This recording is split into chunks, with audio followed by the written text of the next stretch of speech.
Okay, we're good.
Alright, so got the Q50 back on the dyno. We finally got some time on our hands to do some shop car stuff. So as you guys can see, our showroom's pretty empty now, and so is the shop.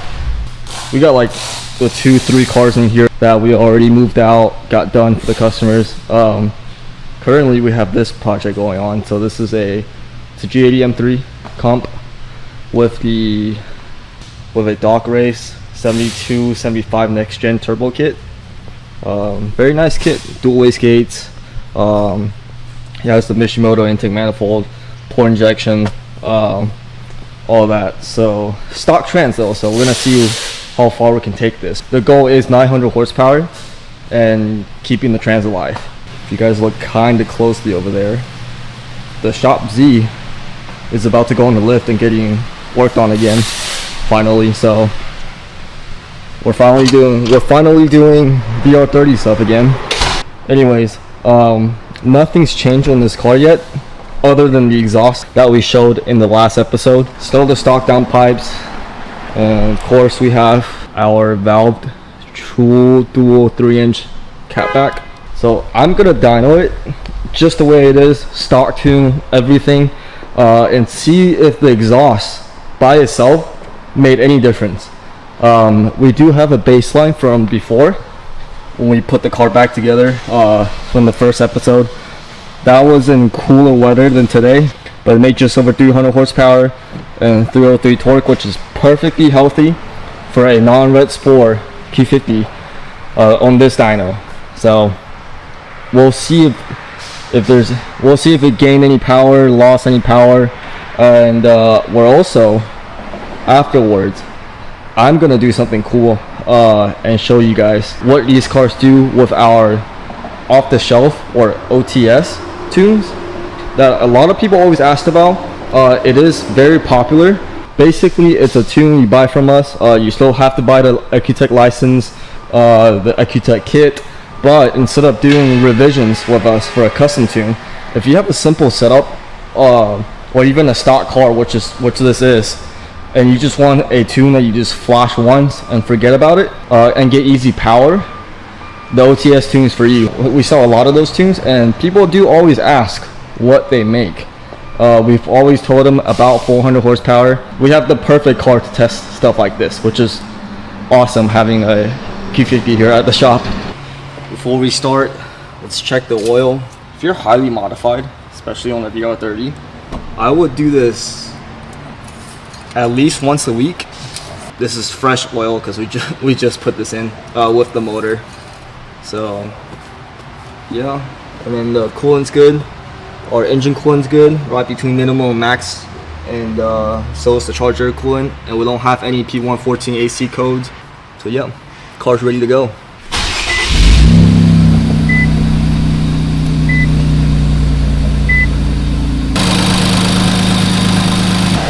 I'm gonna calibrate the dyno, warm the car up, and we'll see what she does. I almost forgot. We need to pull this fuse right here. There's 10 above the 20. This is for the all-wheel drive. So because we do have a rear-wheel drive dyno, we need to do that for every single Q50 that's all-wheel drive.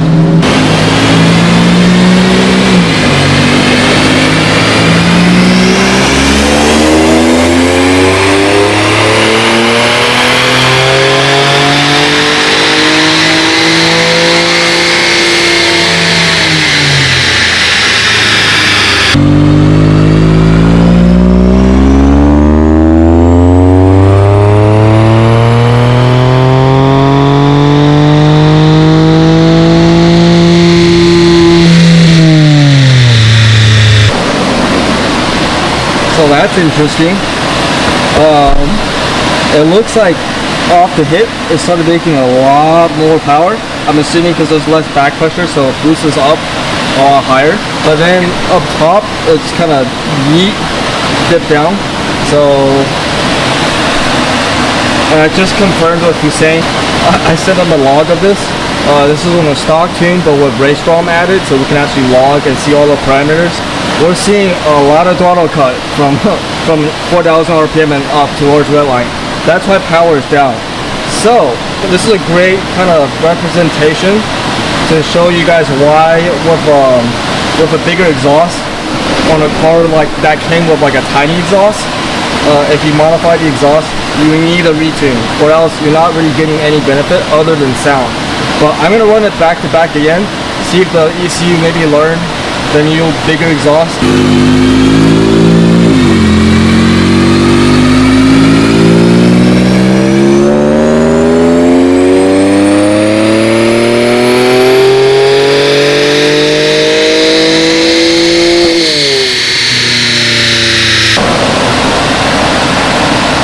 Okay, getting better. Much better top end. So I did some driving on a dyno to kind of let the car learn the new exhaust, and then I shut it off, gave it a proper cool down and everything. We still have the stock heat exchanger on this car, so we all know that these cars heat soak like a motherfucker. I called out pretty much the same power as before. Yeah, it didn't make 300. I mean, we're talking about like 3-4 horsepower here, which is nothing, and we're a way hotter temperature today. But yeah, let's flash the OTS and see what this does. But yeah, I'm gonna say there's pretty much no gains without a tune, but we did gain a little bit of torque and power right here in the mid-range. Up top we're looking about the exact same, maybe a little bit more up top. All right, now it's time to flash the OTS tune. I already have that sent to my phone flash, so all I have to do is just go to program ECU, program engine, OTS, and program.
So we did 2 pulls pretty much back to back.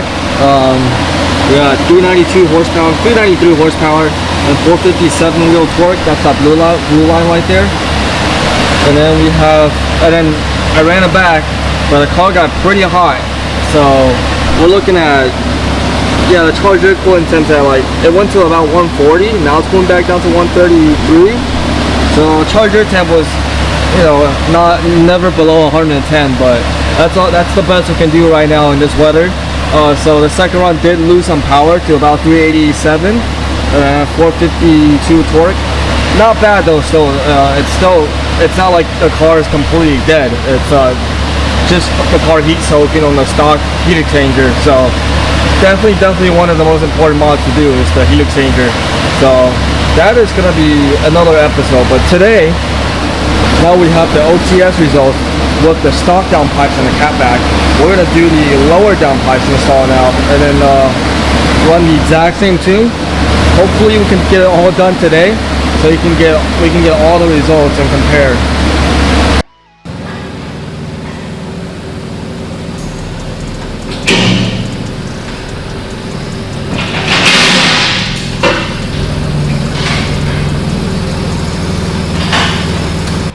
Yeah.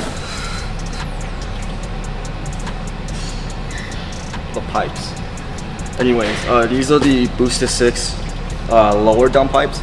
These are they're 2.5 inch and they are resonated. The resonator versus the non-resonated version, I mean, the difference isn't that huge, but it's there. But we opt to put the resonator on this because we just want the best sounding exhaust possible. So we are doing just lower downpipes, not the full downpipes. These are way easier to install than doing the full off the turbo. We are removing the secondary cats off the both sides. So we are keeping the primary cats. Just removing the secondary cats and opening up the exhaust from past the primary cats opens up a lot of flow. And these cars really struggle to make power with the full stock downpipes. So these are definitely one of the first mods we will do on these cars, plus a catback. They go like that. We'll see. So yeah, I'm gonna show you where the bolts are. It's pretty simple. They're all 14 mils. So we're gonna hit it from the top first, and then once we get under the car, you'll see better where all the bolts are. But up top, I'm gonna kind of show you where they are. Do my best, maybe, perhaps. Also, they come with new hardware. So we didn't use for the catback. We didn't use the hardware off the catback for the connection between the catback and the lower downpipes, because we're still using the stock lower downpipes. So we're gonna replace all the bolts now with all the new hardware and the gaskets. So that's cool. All the tools you really need is a big wrench, small wrench, long extension, a little wobbly boy, and then the 14 mil socket. This is like literally all you need for this job. It's pretty simple. Yeah, no way the camera's gonna see that shit down there, but there's a nut down there. There's a bolt that you're gonna loosen up. Push it all the way down there, get on the bolt. The nut, actually. Yeah, just like that. Yeah. There you go. Grab a little magnet, kind of fish it out. Let's see. So here's that nut. There's 2 nuts I see.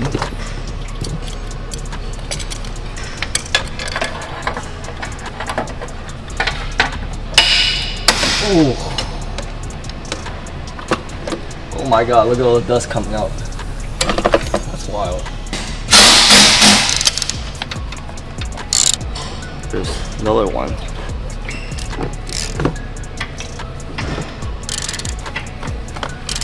And that last nut just fell off, so we're gonna lift the car up anyways. So we'll pick it up when the car's in the air.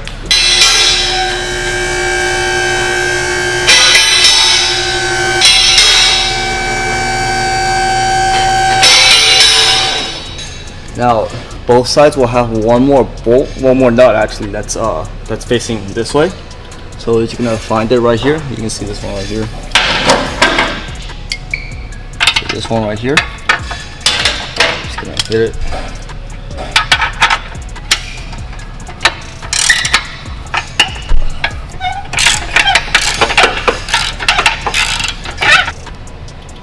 What? Be right back.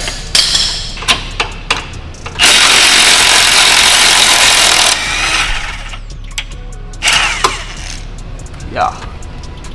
There's one. Ooh, that's hot.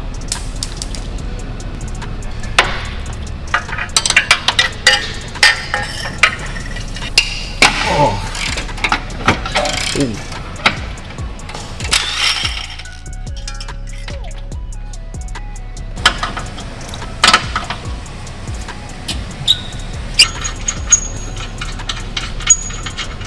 Okay, that's two.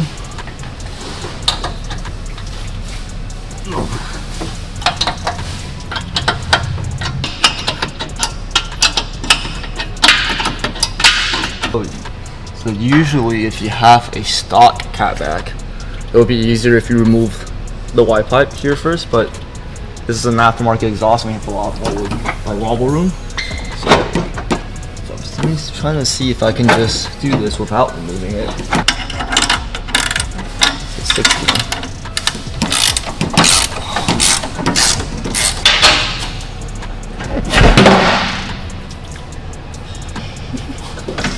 Okay, that was easy.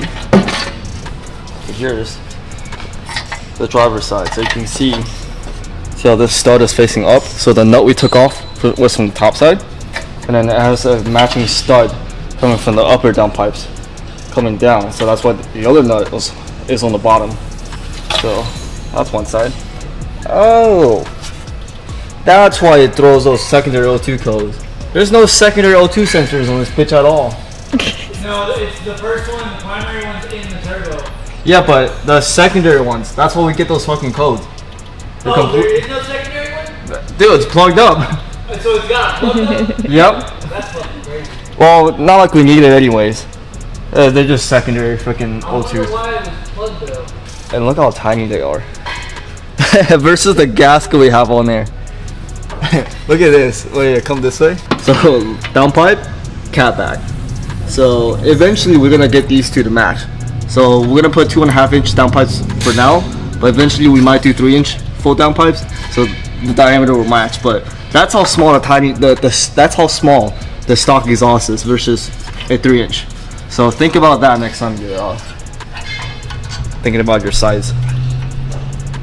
Not like, I'm not saying 2 inch or 1.75 is not big enough, but it's pretty big. I said it's pretty average. Right, Taylor? What's that? 1.75 inches is pretty average, right? I mean, yeah. Oh, I gotta do it from all the way back here. Yeah. So, pro tip, install your wall with downpipes and your catback at the same time. Or your downpipe in general at the same time.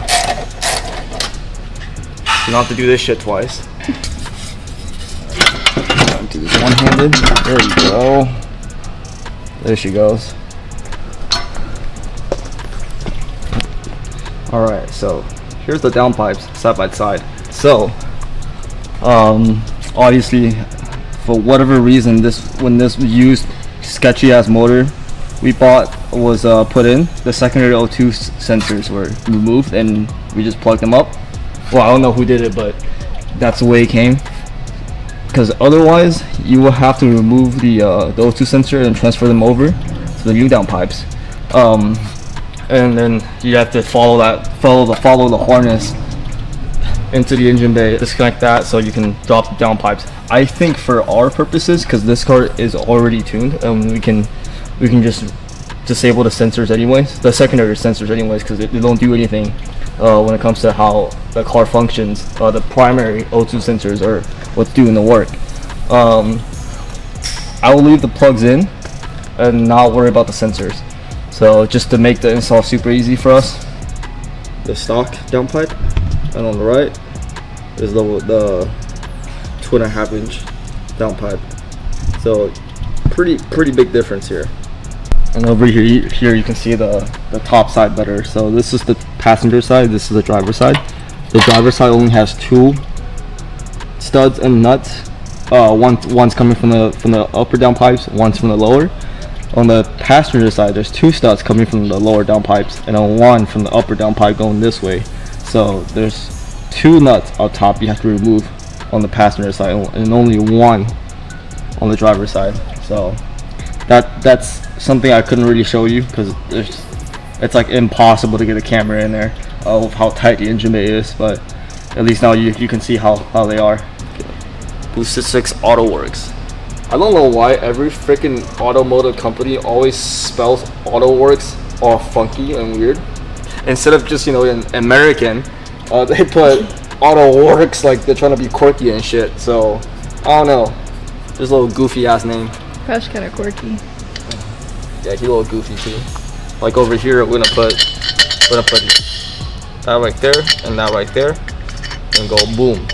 But because we are retaining the upper downpipes, we are keeping the stud on there coming from the upper downpipe, and these nuts do not match that. So we're gonna use the crusty old nuts for now.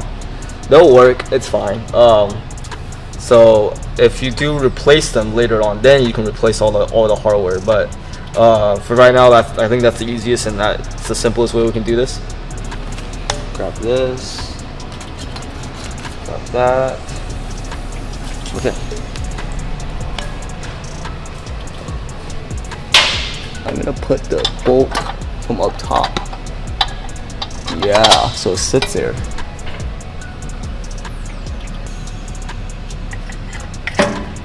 Drop. Shout out to T-Rex arms. Badass holster. This shit stays on all the time, and it's pretty comfortable. Even working on cars. If you know, you know. Put that there. Like so. Imagine this shit actually don't fit. Oh, be mildly awkward. I think the AMS downpipes will fit. So that big pipe you've got there. It's about average. Damn, the amount of sides jokes we're gonna make in this freaking episode. Okay, oh yeah, come look at this. You can actually see it very clearly now. So, what the upper downpipes look like. See the stud hanging off on the bottom? That's what we're using right now. Okay. Now the fun part. Tighten everything.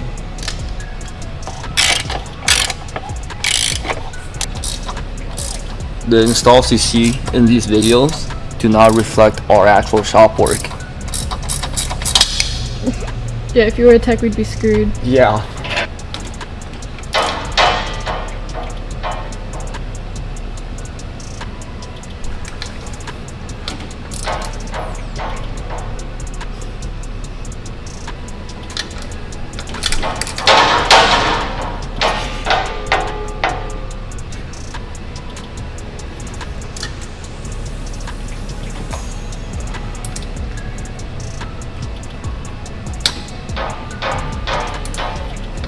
Okay, we're good.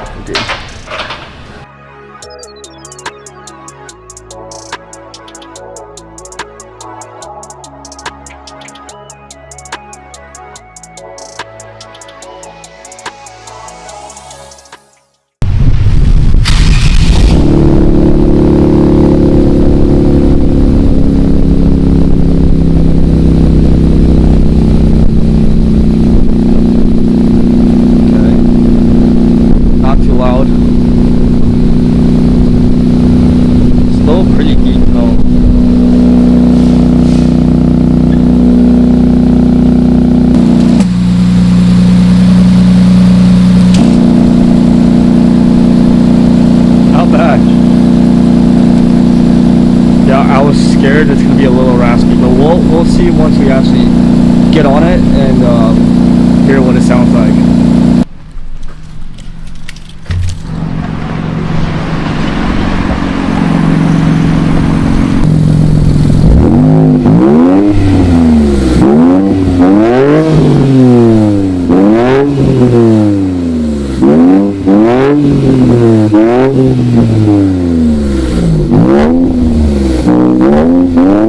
Okay.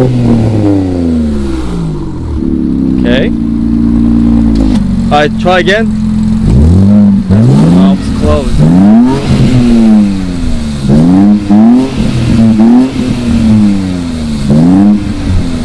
I can smell the PB blaster burning off.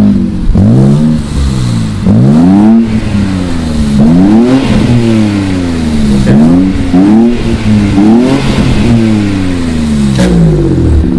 Again.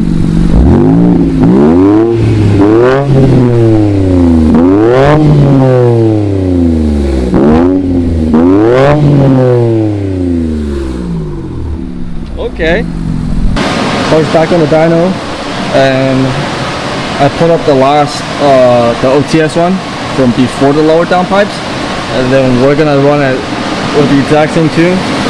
I might run it once or twice, or maybe a few more times to get, you know, back-to-back results. But mainly, I want to hear what that sounds like, or wide open, because the revving sounded pretty cool. I want to hear it under load and actually, you know, revving out.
That's pretty good for a off-the-shelf tune.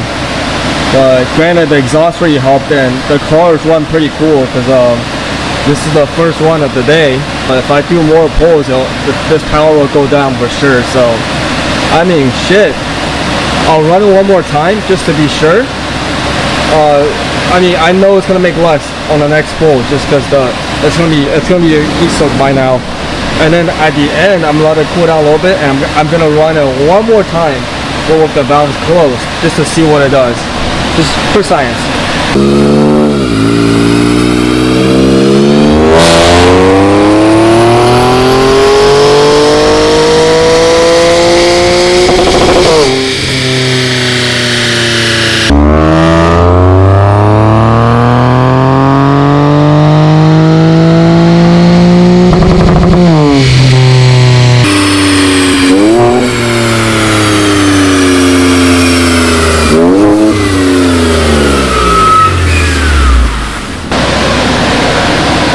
Yep, as expected, it made less, but that's not that much less. I mean, I did it pretty much back to back, so I mean, that's not bad at all for an off-the-shelf tune.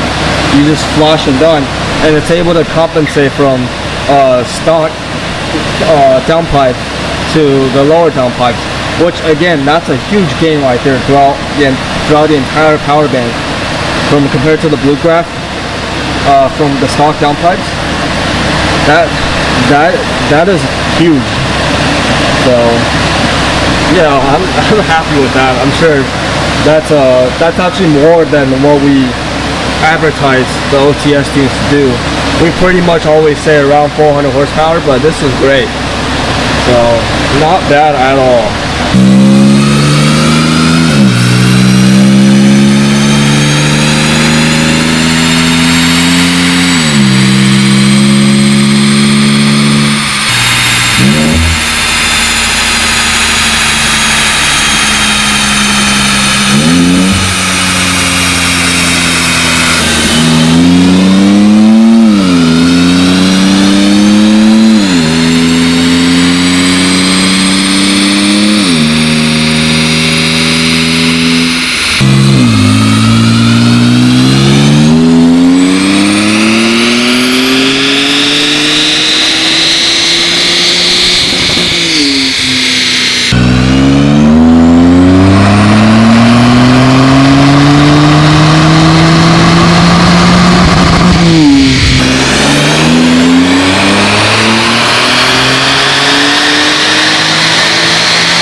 Okay. Yeah, that's expected. So you're losing about, you know, 9-10 horsepower if you want it back to back with the stock heat exchanger every time. I mean, we're looking at charger coolant at 135, charger temp is at 117. So it's pretty warm for only 88 degrees in the dyno room. So, and that's the brown line right here. You can see just significantly less throughout the entire power band. But yeah, there you go. Okay, I did have someone ask in the comments from the last video of how we did the wiring from the trunk to the front of the car. So right now we kind of did it a little ghetto. Obviously the controller, everything's under, it comes out from there, and we have the controller sitting where the spare battery is, and fed the power wire through the little hole right there. If you have the model where the seats can fold down, it's a little easier, but if you wanted to do that more like cleaner, you will have to remove the whole seat, everything. I didn't do that just for the purpose of the video. So this little compartment kind of opens up. I fed it through here, but I routed it under the seat and under the armrest, so it doesn't, you know, so it doesn't get in the way of a little armrest or stick out or do anything. I did take the actual bench off, the seat bench out, and then the wire will run under the seat and under the carpet right there, and then into the center console. And I have it plugged up in the cigarette lighter in the center console. Not the one out front, because that looked kind of weird. So I put it in the little center armrest storage compartment. So I took away all the numbers, all the runs that were irrelevant. So I took out all the heat soaked runs. So just the best runs, the first run and the best runs. And then I also took out the baseline, the stock baseline from the very first time, because that was running like 10-degree cooler weather than what we were doing today. So this is with the 3-inch catback, stock tune, about the same as stock tune and stock exhaust. So, and then we bumped it up by just flashing the OTS tune, and with the OTS tune, with the stock catback, I mean the stock lower cats, the stock lower downpipes, we did 393 horsepower and 457 little torque. A very nice bump from stock. Of course, that tune does compensate for the catback, especially after some driving and, you know, letting the car learn a little bit. And of course, with the lower downpipes, as you can see, the 2 more runs above that made just a little bit more horsepower across the entire power band. And that's from the exact same tune. I did not flash a car in between the installs or anything. And that just kind of shows you how even our OTS tune, the boost control is set up perfectly to compensate for stuff like a great exhaust, lower downpipes, or even up to full downpipes. But of course, we do keep it conservative, so we leave a little bit of room, kind of room for error. So usually with a custom tune on the exact same setup, you'll gain another about 20 to 30 horsepower just from that. So that's kind of the difference between a off-the-shelf or OTS tune and our custom tune. Of course, our custom tune is the more popular option. It's kind of what we're known for, but the OTS tune is still a great option that we put out at a slightly lower price. So yeah, there you go.